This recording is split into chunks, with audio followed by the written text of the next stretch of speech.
If this is your first time joining, welcome. This is episode 008 of the Doc This 24 in 12 series, where we're interviewing 24 amazing artists, filmmakers, business players, and content creators over the next 12 months and bringing the best of those interviews to you. On this edition, we are talking to Alex Lora. Alex is a director out of Spain who landed one of his first pieces in Sundance and learned quickly after that the work doesn't stop there. In our 20 minutes together, we talked about his unique interview style that helped him access more of his hero in his Sundance short, Odysseus Gambit, the defining moment of his film career that drove him towards documentary work, and the purpose he derives from doing this work.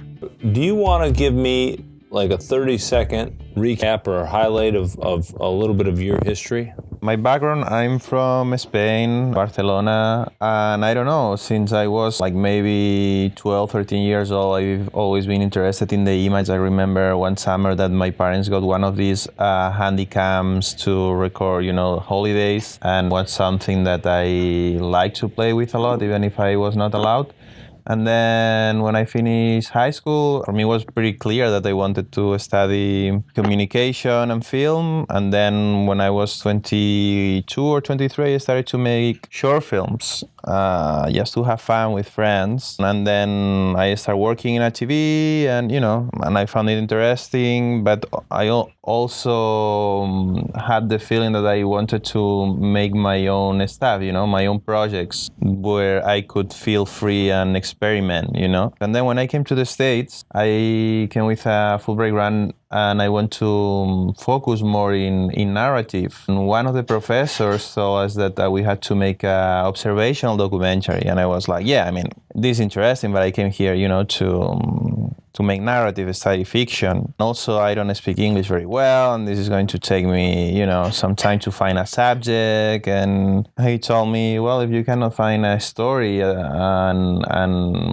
approach to it in a documentary style here in New York, you better, pack your bags and go back home. And that was the first time that I really, really thought on what kind of documentaries I liked and how I wanted to approach to them, I was thinking about that moment when your professor said you should pack your bags and go home. I mean, how did that make you feel, and what was the turning point there that made you kind of dig in and not go home? I respected this guy, even if I didn't know him that much. I had watched his films, and I found that maybe he was right, that maybe it was something that I was missing, and doing this kind of exercise to making just a document, like observational documentary, could improve my cinematic skills, and eventually I didn't think, when I thought about documentaries back then, I had in mind, the formula documentary with a talking head, and I was not feeling that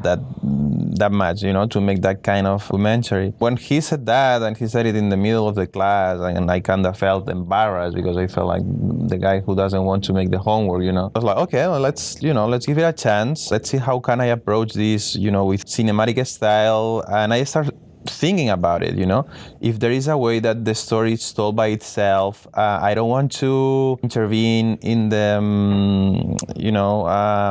in the story that much, not even asking questions, let's be there as if I would be like a kind of fly in the wall, and let's see what happens. And it was the first time I was approaching in the documentary that way, because even in the TV, we would be in Spain, we would be making this kind of segments more like reportage, so more talking heads, and the experience was great, and I was very happy to learn about that way, and I really connected with this kind of observational films, Can you talk to me a little bit about Odysseus Gambit? What kind of drove the storytelling, and what is this piece about to you? Yeah, well, Odysseus Gambit, it's a film that explores the life of a homeless person that makes his living here in Union Square in New York through playing chess, I remember that, as a filmmaker, you always have this kind of antenna you are not always looking for a story, but sometimes there are things that spark your interest. So I really like chess, and I was at Union Square. I played with this guy, and talking with him, there was something in him that I felt attracted. The way he was talking, and he was a little bit even showing off. And then I remember I beat him, and I got one CD that he gives you if you win, and he has his music. And I remember that I came at night, and without knowing much about him, I was like, oh, this music is interesting. And I think, I don't know, there's something here in the music and also the way he was talking. I would like to follow this guy, yes, follow him without knowing that much. And I'm taking a chance here, and I might be wrong, and maybe it's not interesting at all. But I never tried that. I mean, usually when you do something, you make a little bit of research, you prepare your subject. And I was thinking, what will happen if I just go with the camera and I'm open to see whatever this guy is going to do in his daily life? And it happened to be something very interesting, because I discovered the story and his life while I was shooting. I didn't even have in mind a structure or anything, but then through the rules of chess, I found that was a great metaphor to explain what he was undergoing, no? So that was a little bit the premise, and I told to myself, if he wants to talk with you, just let him talk to you, but you don't ask him questions. In a way, I was thinking on how to become creative in order to get information so the audience can know about him. And then I was like, through the relationships, let's see if someone comes and asks him questions, and then I might use those as if this person would be kind of interviewing him, no? So I discovered a lot of little tricks that can be used in a way that you still keep your style, your observational style. I mean, for me, it was a great learning experience, that short documentary. The piece has had a lot of success. Curious to you create this thing, you do this work. It sounds to me like it was unstructured. You kind of just saw this opportunity. Maybe you even listened to your kind of inner calling or something deeper within you to kind of reach out to this guy and follow this story, and then you kind of piece the story together on the back end. At this point, are you thinking that are there any fears of okay, I've done all, or concerns or thoughts okay, I've done all this work, now what? And kind of, can you talk, and then where do you go from there? I don't know if I totally understand the question. When you say fears, what do you mean? Maybe fear is the wrong word. Anticipation or kind of, were you in there going, oh, this is going to be great, or what were the next steps to kind of driving this piece out in kind of your experience in the festivals? Well, I didn't have any expectation. I don't know. I mean, with other short films, I knew that I had to submit them to film festivals, and because those help your career. And also, I'm here in the States with an artist visa. If you want to have an artist visa or even renew it, you have to have kind of a little bit of success. Not you don't have to be famous or something like that, but you have to get some merit. I mean, some goals achieved, so then the Department of State can issue a visa for you as an artist. So the main goal to submit it to film festivals was that, but I was a little bit skeptical. I mean, with some short films that I made in the past, I was like, okay, with this I might have enough, but if I'm creating new short films, I should definitely submit it. And I remember I finished this pretty fast also. Deadline from Sundance was arriving, and I thought I wouldn't have any chance, and the fee was like $80 or something like that. And I was like, I'm not going to, spend $80 and send it and, just wasting money. But I was driving, my friend was driving me home, a colleague that we were studying together. And he said, today's the deadline for Sundance. Did you submit Odysseus Gambit? And I was like, no, I didn't. I'm not going to waste money. And he was like, I really love the documentary. If your problem is that you don't want to pay for the fee, I'm going to do it. So let's go to your place and we upload the short film and you send it. And then I remember that this professor that told me you should pack your bags. I think he invited me for Thanksgiving to his place, and it was my first Thanksgiving in the United States. And I was, having lunch with his family. And then I got this weird call, and 6 years ago I was very bad talking on the phone. I mean, people would talk me on the phone and I would not even understand very well. So I passed him the phone, and he was like, okay. And they told me, oh, you are in Sundance. And I was pretty excited. I mean, that was a dream. And I was like, okay, I mean, finally, I mean, I've got into Sundance. Now this is a turning point, this is a trigger. Now, I'll be able to get some funds to make my documentaries, or maybe, I will be able to show these scripts because now maybe I'll become, it will be easier, to get the attention. And it was a nice experience. I went to Sundance and then I came back. The short film was in a lot of film festivals. Vimeo made it Vimeo Staff Peak. It became Vimeo Staff Peak. It became finalist for the Vimeo Awards. But I made, some connections. But the reality is that nothing happened. Nothing changed. And at the beginning, I felt a little bit disappointed because I was like, this is still very difficult. I have these projects, but it's that no one cares. But why these people? And then I started to wonder why these people should put money in my film. I mean, this never going to change. I'm the one who has to push my projects. So the reality is that for me, it didn't change that much. Of course, it helped me in terms, as I'm telling you, for the artist visa was great. Then sometimes when you want to team up with people, you kind of, explain a little bit where your work has been and stuff. And it helps a little bit, but it's been nothing major. I mean, the last documentary we did with Antonio about two Hasidic twins, that is the one that I was telling you that it's a kind of homage to Grey Gardens. We did it in the same way I did Odysseus Gambit or even Gotka Circa. You just find something interesting and I start working to make it possible, I don't know. I'm also wondering if I would have written a proposal of Odysseus Gambit, like, okay, there is this guy and I want to make a documentary about him and this or this or this could happen. I wonder if I would have gotten any interest or any money based on the proposal. Probably not. And then I would not have done it, and the chance of making it would have just been gone, So sometimes when you see something or you have the instinct, it's better to go for it, even if you don't have all the resources to make it properly, Wow. I love your story. I love hearing what you've kind of gone through, both the excitement of Sundance and that experience, which is a dream for so many people, and kind of the other side of it, the backside of it. I mean, so having gone full circle, what drives you to keep going and keep making these pieces? I mean, why not just quit?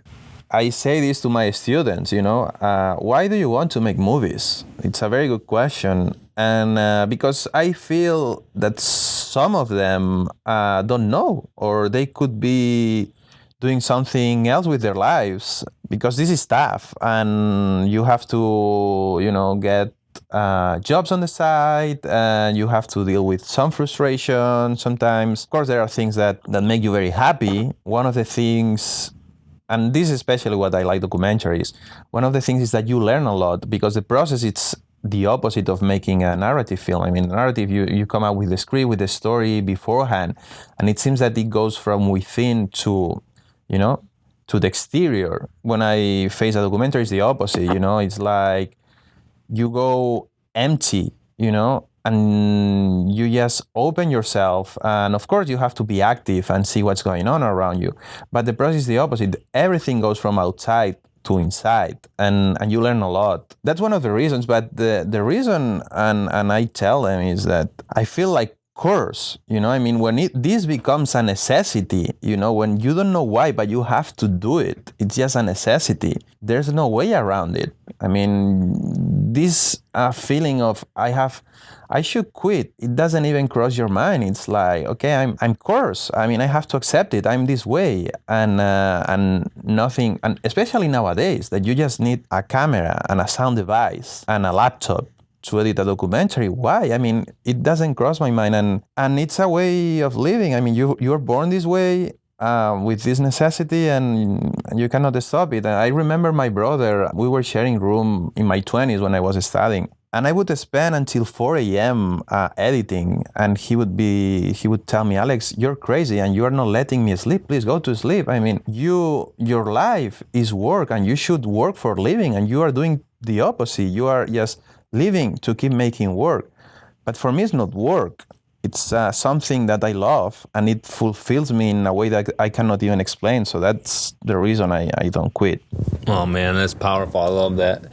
How have these stories that you've made, is there one story that you can say has changed you, or how has it changed you? These stories are the stories you've made. I feel like God Ka Chakra, that's amazing. I did watch the teaser to what is Our Father's Chair. Is that what it is? Thy Father's Chair, yeah. Yeah, I watched the teaser, and that I was like, oh man, I want to see this one. This looks like an awesome story. And then I watched Odysseus Gambit and love that. So, I mean, how have these, you talk about something you got to do and what you learn. I mean, can you give maybe an example or some tangible experiences on how these have affected and changed your life? The way, and I don't really know how to deal with it yet, it affects my life in the way I have to relate with what at the beginning is the subject and then becomes the person. Of course, it's always been the person, but sometimes you approach to the person as doctor would approach to something. You just don't, you want to keep some distance there, but that's impossible. I mean, that's something that you kind of make it up in your mind, like you would be able to keep some distance, because at the end you're dealing with people, and with humans, and then this humanity pops up, in the other person and also inside you. And it's very difficult not to establish relationships that go farther. And that's something that changes you. Also question yourself as a filmmaker. Sometimes I wonder if I'm taking advantage, okay, I'm filming this person. What am I doing it in order to send it to film festivals, and get some success? That's awful, if you put it that way. So you are questioning yourself, and then, I don't know, I feel comfortable. I'm saying, no, what is this person having in return? I mean, my friendship is not enough. So let's see what this person can get out of it. And then this is changing your life. I remember after making Odysseus, by chance, and this is crazy, the daughter of Odysseus saw the documentary, and she contacted me. And I was like, wow. I mean, I don't know if she's upset or not, because she was a little bit cryptic in that email.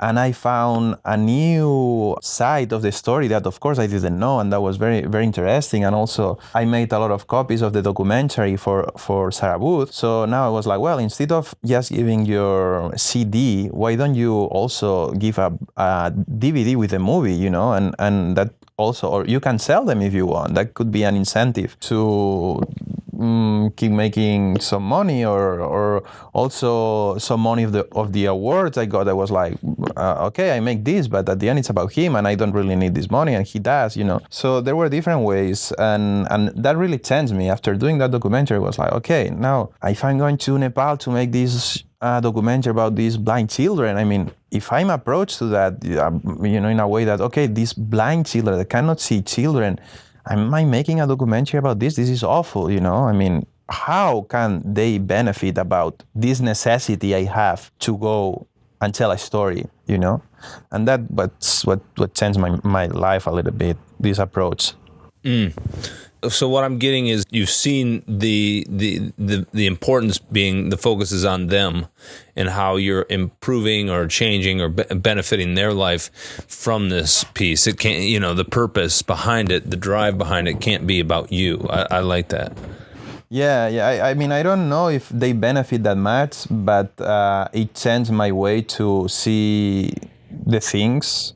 So in that way, it changed me. The truth is, I don't know if they benefit that much. In my opinion, very little, you know. But there was a before and after, because before I didn't even think about it. That's all. So there's definitely a responsibility in that. I totally get that. Last couple of questions here, just kind of a little bit lighter.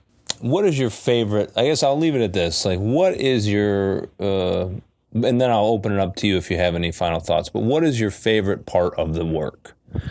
The part I enjoy the most is when I'm in the editing room with the footage.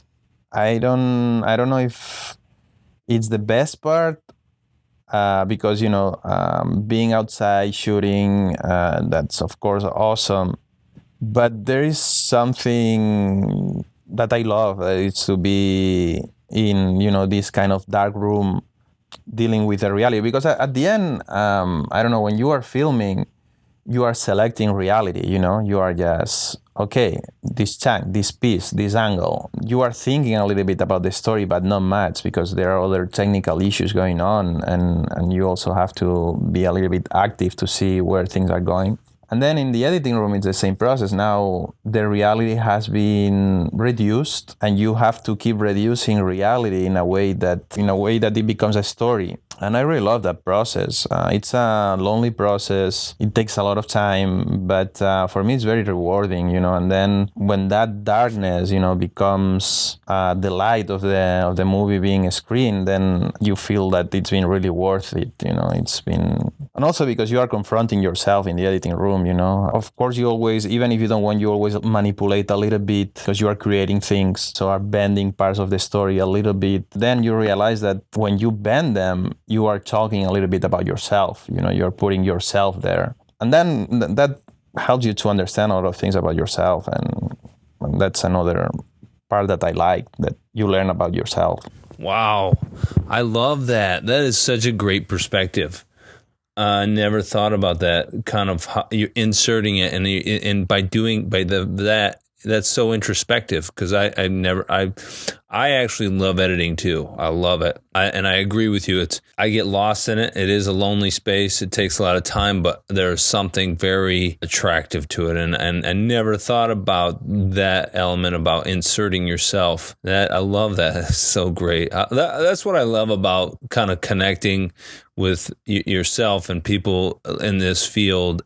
I learned so much. I just love talking and learning about these things, because that's such a great perspective. Yeah, I mean, it's great. That's when you find other filmmakers and you talk with them. I mean, I always feel so inspired by the things they are telling me, and you want to try new things after talk with them. So it's great. Yeah. Do you have one part of what is like one of the, I don't know, best things or most kind of interesting things that has ever happened to you on a shoot?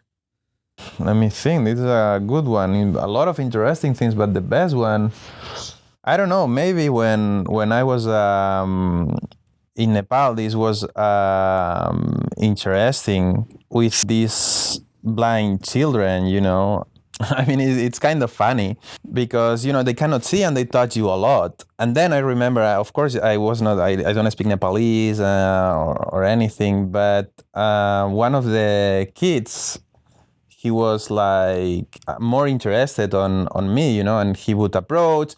The kid, would touch you a lot. And then one of the people that were taking care of them approached to me and said, he doesn't mean that you only have one arm, Alex, I mean, and he wants to tell you that you are accepted, And in a way, I was like, oh, I didn't even realize that for me, it's something very normal, and I don't feel like disabled or anything because I only have one arm. But on the other hand, I understood that the kid saying, that he doesn't mind, and he kind of accept me, and all these things made me realize that for him, the fact of being able to see, being blind, the way that he was, or at least the professor was explaining to me, for him it was not a disability either. And I was like, oh, I'm perceiving this person with a disability, but he's not perceiving this person